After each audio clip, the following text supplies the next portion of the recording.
TVC, a TV do Correio da Manhã.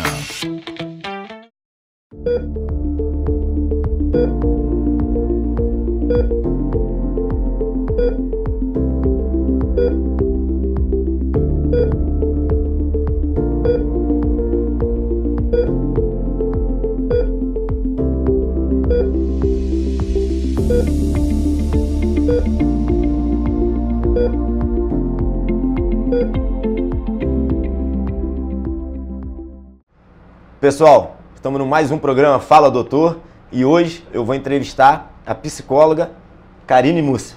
Tudo bem, Karine? Tudo bem, Aloysio. Obrigado pela sua disponibilidade de estar aqui.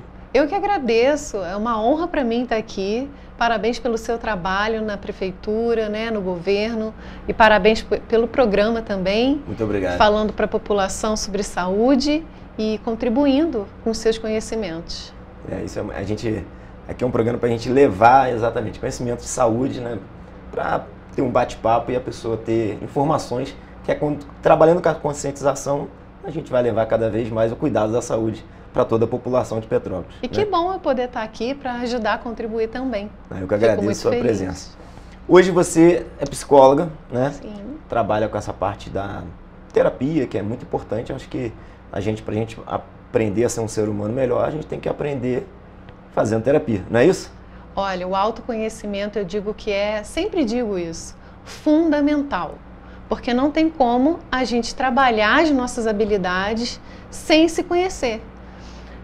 De repente a gente tem uma habilidade tão assim, significativa que vai poder contribuir tanto para a sociedade e a gente não chega a esse conhecimento por falta de autoconhecimento. Então a terapia, eu costumo dizer, né, para todo mundo, até para os meus pacientes, que ela não é para quem está doente mentalmente ou emocionalmente. É para a pessoa também não precisar adoecer e se autoconhecer, poder trabalhar suas habilidades melhor e ter uma vida emocionalmente mais saudável. Isso é muito importante, a gente procurar ajuda não somente quando está precisando, Sim. mas poder aprender a se evoluir e evitar que chegue num momento de descompensação da parte psicológica, né? Com certeza, doutora Aloysio. E, assim, eu trabalho muito com a parte da TCC, é a teoria cognitivo-comportamental. É tudo que passa pela cabeça, sentimento, comportamento. E eu pego muito essa parte da prática, da mudança de comportamento que não está se ajustando na vida da pessoa. E aí não tem nada a ver com a doença mental. Né? Tem a ver com as capacidades, claro. A vulnerabilidade. Por que eu fico vulnerável a situações estressantes? Né? Isso tem a ver também com resiliência, que a gente pode falar também. Hoje a gente vê um mundo cada vez mais, eu vou dizer assim, na palma da mão, né? A gente tem tudo, então aquilo acaba tendo uma cobrança de fazer tudo mais rápido, de querer resolver. Demais. Então a gente tem um quadro de ansiedade muito grande e saiu uma pesquisa agora que quase 50% da população está sofrendo de ansiedade e depressão. Não, e segundo a OMS, a Organização Mundial da Saúde, geralmente 30% dos trabalhadores brasileiros estão tendo burnout. É um quadro muito grande. É um quadro que está cada vez aumentando mais, e vai ter uma lei agora, que é a NR1, que vai priorizar o tratamento mental desses desses trabalhadores que mais precisam, e também para evitar o adoecimento dos trabalhadores. Porque você tocou num assunto muito grande, que é a questão do burnout, o quanto que tem de abandono de trabalho, né? Muita coisa. De afastamento do trabalho, você perde aquela mão de obra, e às vezes temporário, às vezes definitivo, porque não é só o burnout, envolve outros fatores associados, né, que levam à descompensação de outros quadros de saúde. Sim, e acaba se transformando num transtorno de ansiedade, numa ansiedade generalizada, e isso precisa ser tratado com muita atenção, porque a saúde não é só a parte física. A parte mental é 50% da saúde. Com certeza. Então, se a gente não trabalha o nosso emocional, o nosso mental, a gente também está em prejuízo em relação ao contexto geral da nossa saúde. Hoje, no seu atendimento, você tem atendido mais quadros de ansiedade ou mais quadros de depressão? O que você tem atendido mais que você vê assim? Varia um pouco, mas eu atendo mais quadro de ansiedade. Eu pego muito caso de TEA, que são as pessoas que têm o transtorno do espectro autista. Aham. E meus atendimentos são mais online, já trabalhei na clínica doutora Luísa também, não posso deixar de lembrar isso. E eu atendo uma diversidade de público, mas é mais focado na ansiedade e nessas questões de adaptações. E esse quadro de ansiedade, você vê qualquer faixa etária acontecer? Ou não tem uma incidência de faixa etária mais comum? São os jovens. Os jovens? Os jovens, entre 18 até os 40 e poucos anos. É mais esse público, porque está mais na ativa ali, no trabalho. Se cobra muito, né? Se cobra muito, ou está iniciando uma jornada nova na vida, não tem o conhecimento daquilo dali. Isso gera realmente uma ansiedade. E eu costumo falar também, se nós não tivermos ansiedade, a gente pode se dar o laudo de morto-vivo. É verdade. Porque a ansiedade é a ânsia de estar vivo. Agora, quando essa ansiedade fica desadaptada e traz problemas para o nosso dia a dia, aí sim a gente precisa pensar num tratamento. Mais ou menos que você, quando pega um paciente com quadro de ansiedade, você costuma dar alta para ele em quanto tempo? Ou às vezes nem dá alta, acompanha por muito tempo? Geralmente o paciente se dá alta. Não deixa de ir, né? Tá se sentindo bem, para de ir, aí de repente volta. Eu fico feliz porque meus pacientes me procuram novamente e é raro eu dar alta, mas acontece muito dentro de um ano. Eu não passo muito de um ano, mas eu já tive pacientes por 3 anos, porque não é igual a psicologia de Freud, freudiana. É outro estilo de terapia. É uma terapia mais focada nas habilidades mesmo do ser humano. E a de Freud tem a ver com o passado, retorna lá atrás, retoma toda a vida do paciente. Faz uma terapia de traumas, né? Eu digo que o passado não é um ponto de residência, mas um ponto de referência, um ponto de partida. Muito bom. Eu atendo paciente e muitas vezes pego um paciente jovem, 20 anos, se queixando de dor no peito, né, achando que teve um quadro de infarto. E eu faço, pego também. Faço todos os exames e eu falo, olha, vamos excluir, mas eu tenho quase 99% de certeza que você não tem nada cardíaco, isso é um quadro de ansiedade. E muitas das vezes eles têm uma certa, como eu vou dizer, uma negação em aceitar isso, de ter que fazer terapia e acompanhamento com o psiquiatra. Mas muitas das vezes eles só veem realmente o resultado quando a gente faz o exame, mostra que é negativo, que não tem nada orgânico, que tem que tratar a parte, né, psicológica. E quando vai para o psicólogo e para o psiquiatra, eles voltam depois dizendo que melhorou. Desses que você acompanha, muitos ficam só na terapia, fazem conjunto com o psiquiatra junto, porque até para o pessoal de casa entender, psiquiatra não é médico de maluco.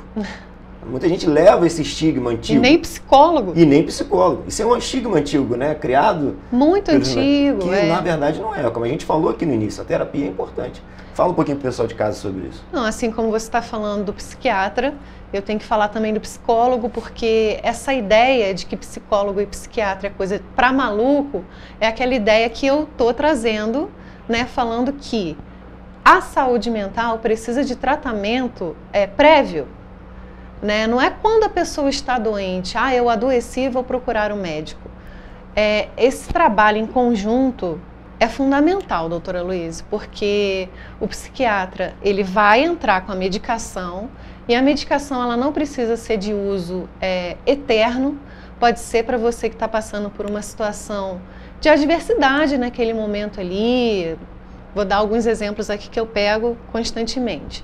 Separação, né, divórcio, um motivo de perda familiar, uma questão que acontece muito em Petrópolis, que é são as ocasiões, né, de chuva, que aí se perde família, perde casa.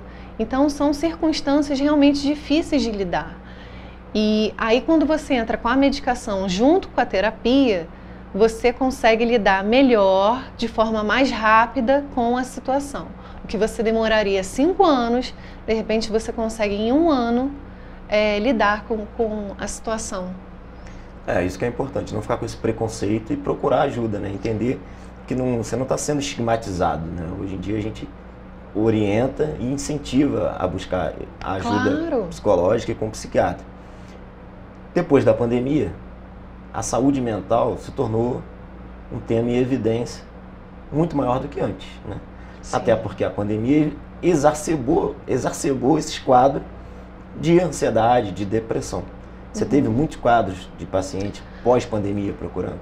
Eu, inclusive, fui atender no Alto da Serra alguns pacientes, né, que estavam passando pela situação de perda de casa, de família, e eu vi muita coisa difícil que até hoje algumas pessoas vieram me procurar na clínica com medo da chuva.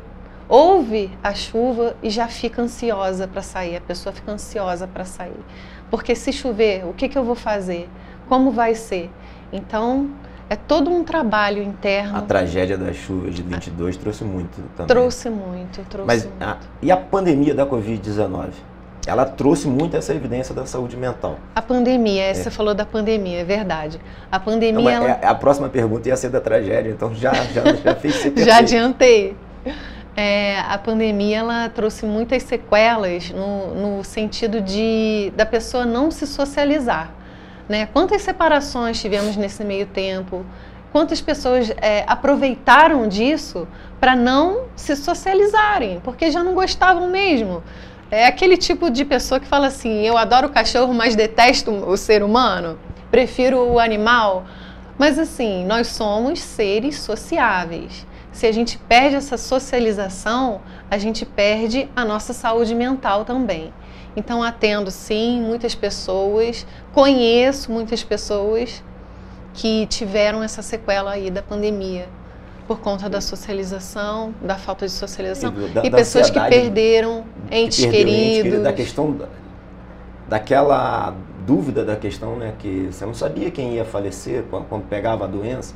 Como aquilo que criou ia um quadro fazer? de ansiedade generalizada em todo mundo. Né? Sim, fora isso daí também, né, de como lidar com a situação, Sim. que a gente teve que descobrir, na verdade, Sim. a gente foi descobrindo aos poucos. Verdade. E foi uma situação difícil para todos nós. Quem perdeu ente querido, quem não perdeu, como lidar com a situação sequelas foi difícil. da doença, quem ficou com sequela, né? Isso aí. Também teve essa situação. Pessoal, estamos terminando o primeiro bloco. No segundo bloco, nós vamos continuar o bate-papo aqui com a psicóloga Karine. Fique aí sentadinho e já voltem, rapidinho.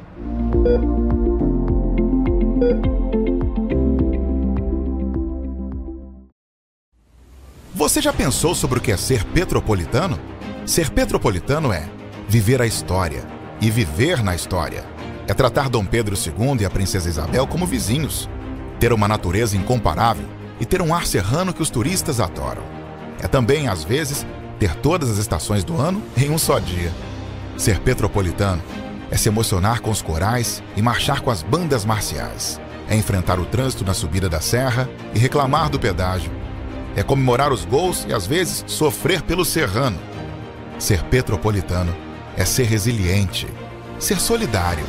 Ser petropolitano é amar esta cidade imperial, na qual nascemos ou escolhemos para viver. Correio Petropolitano, o jornal que tem no seu nome o orgulho de ser petropolitano. Todos os dias em uma banca perto de você. Petrópolis, uma cidade histórica, que agora tem um novo ponto de conexão. O Correio Petropolitano se renovou e leva o que de mais importante acontece na cidade, de maneira mais ágil e acessível. Acesse as notícias de Petrópolis de maneira rápida e prática, onde quer que você esteja. Fique por dentro dos acontecimentos da cidade, da política, da cultura e muito mais. Correio Petropolitano. A informação de qualidade a um clique de distância. Acesse www.correiopetropolitano.com.br.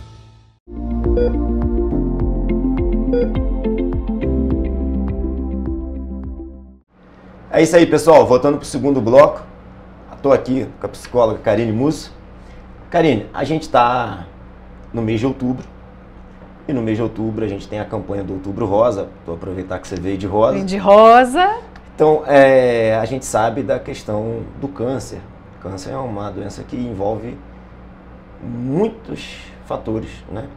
É uma doença que provoca estigma até na população. Muita gente às vezes vê de forma negativa, a família sofre, o paciente sofre. E a terapia é essencial para ajudar nesse momento de resiliência, nesse momento de dificuldade que vai enfrentar, né? Porque a gente sabe que tem as evoluções com tratamentos, quimioterapia, radioterapia, a questão de fazer a cirurgia de retirada de mama, de ter que usar, fazer exames frequentes, da questão da perda de cabelo. Então, conta um pouco, você lida muito com os pacientes que fazem tratamento para o câncer, principalmente para o câncer de mama, já que a gente está no Outubro Rosa. Vamos começar falando do INCA.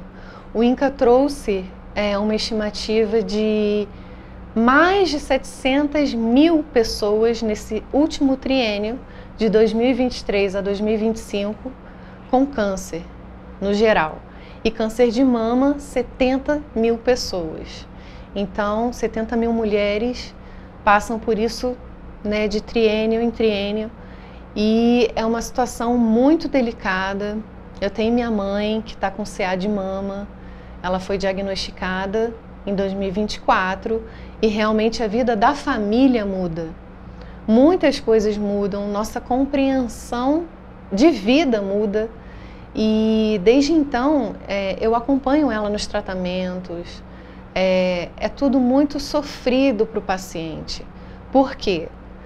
Ter que fazer o tratamento não é indício de que você vai melhorar, né? E às vezes a pessoa fica ali 10 anos no tratamento, 5 anos no tratamento, e aí vem a perda do cabelo, vem o emagrecimento, vem a falta de apetite, entre outras coisas que a gente passa no dia a dia com o paciente, com o nosso ente querido.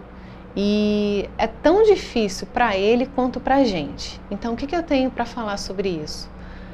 Com a experiência que eu tive em casa, eu me uni ao pessoal do FNCC, Frente Nacional do Combate ao Câncer, para também fazer um trabalho voluntário e ajudar os familiares que precisam desse apoio. E o que vem de gente, assim, é impressionante. E o FNCC, inclusive, precisa muito de apoio, de ajuda financeira, apoio de parcerias, né? Quem estiver ouvindo e puder apoiar o FNCC, eu conheço pessoas que já apoiam, fico muito feliz por isso.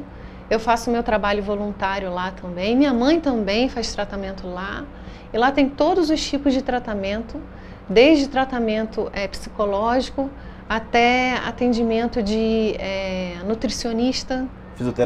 Fisioterapia, minha mãe faz fisioterapia lá. A gente recebeu aqui no programa a fisioterapeuta Gabriela Torres. Ah, legal, um beijão para ela. Ela atende lá, isso aí. Um beijão para ela, conheço outras também profissionais lá. Um beijão para a Bia, um beijão para assistente social também que mora no meu coração, a Natiele. E a gente está junto nesse propósito. Então, acompanhando o sofrimento, vendo dentro de casa, eu me comovi a ponto de querer ajudar e estar junto nessa causa. E o que eu tenho a dizer nesse momento, os familiares precisam se unir e precisam tratar a sua resiliência. O que é resiliência? Resiliência é você se autoconhecer e saber das suas fragilidades e das suas potencialidades. E voltar ao seu estado anterior de saúde, mesmo tendo passado por uma adversidade. A adversidade que a gente está falando aqui é o paciente que está né, acamado, ou então está passando pelo câncer. Então, como lidar com isso? Trabalhando a resiliência, trabalhando o autoconhecimento, aumentando a sua capacidade de resiliência, fazendo grupos de apoio, participando de grupos de apoio, como por exemplo o FNCC que eu acabei de falar. Você trabalhando a sua energia, você conhecendo a sua personalidade para lidar com a situação de adversidade que você está passando. Tudo isso é muito importante, Aloysio. E esse atendimento dos pacientes hoje que você faz voluntário, você tem pego também pacientes fase terminal, acompanhantes com fase terminal, que você vê que se torna um quadro, né, que mais severo da parte psicológica, né? Você sabe que está na terminalidade da vida, né? Uhum. E muitas das vezes, quando o paciente entra num quadro de terminalidade, esse quadro você não sabe dizer quando acontece. Uhum. Você pode ser que seja 1 mês, 2 meses, 3 meses. Então isso causa como é que eu vou falar? Um descompasso da mente, né? Porque você sabe que seu ente querido, pela doença, ele em pouco tempo ele não vai estar mais ali. Então acredito que seja um trabalho bem bem dedicado, né?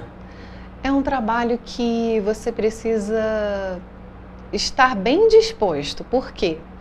A pessoa que vai ali conversar com você, geralmente ela já passou por uma história de dificuldade muito grande, o paciente oncológico. E o familiar está passando por uma dificuldade muito grande. Então a disposição para você atender tem que ser muito boa, você tem que ter uma capacidade de se colocar no lugar do outro muito grande. E a psicologia ensina isso para nós psicólogos, né? Essa capacidade de se colocar no lugar do outro e sentir um pouquinho do que o outro sente também. Nessa fase, na verdade, a gente não sabe quando o CA pode se espalhar. A gente faz o tratamento, o paciente faz o tratamento, mas o risco é a qualquer momento. Verdade. Fazendo o tratamento, diminuindo o tratamento, as pausas durante o tratamento, que é o principal fator de perigo. Por quê? Se a pessoa não tem uma boa alimentação, se a pessoa não faz uma dieta legal, se a pessoa não participa de grupos, como o FNCC proporciona, ela tende a se retrair. E nessa retração da pessoa, as células cancerígenas podem tomar conta do corpo.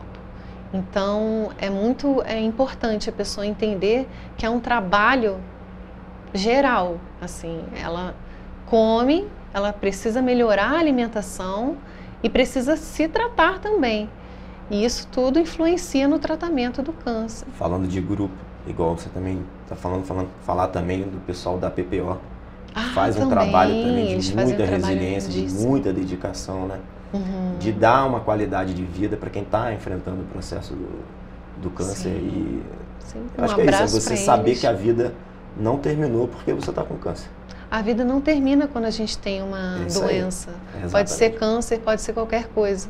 Perfeito. A gente passa por aquela situação ali e, de acordo com a nossa resiliência, é isso que vai ajudar a gente a superar a situação. Resiliência não é resignação. Resignação é você aceitar sem contradições.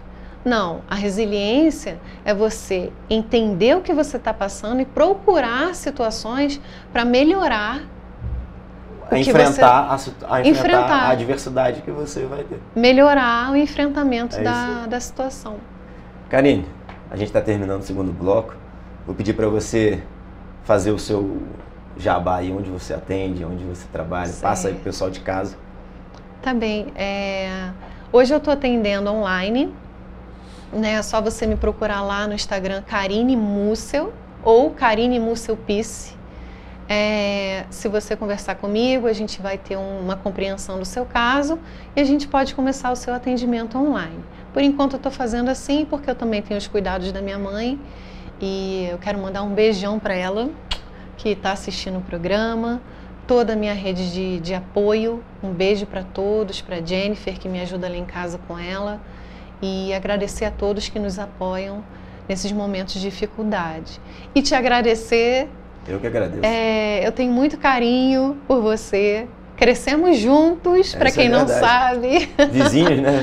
Vizinhos na mesma rua. Nossas mães são amigas, são conhecidas. Sim, nossas mães são conhecidas. Eu conheci o pai dele, que cuidou da minha avó. Verdade. Né? E você está seguindo agora os passos do seu pai. Isso aí. Parabéns por essa atitude. Obrigado.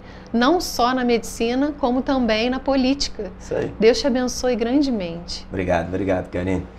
É isso, pessoal. Terminando o segundo bloco. Até o próximo programa. Fala, doutor. A gente se vê por aí.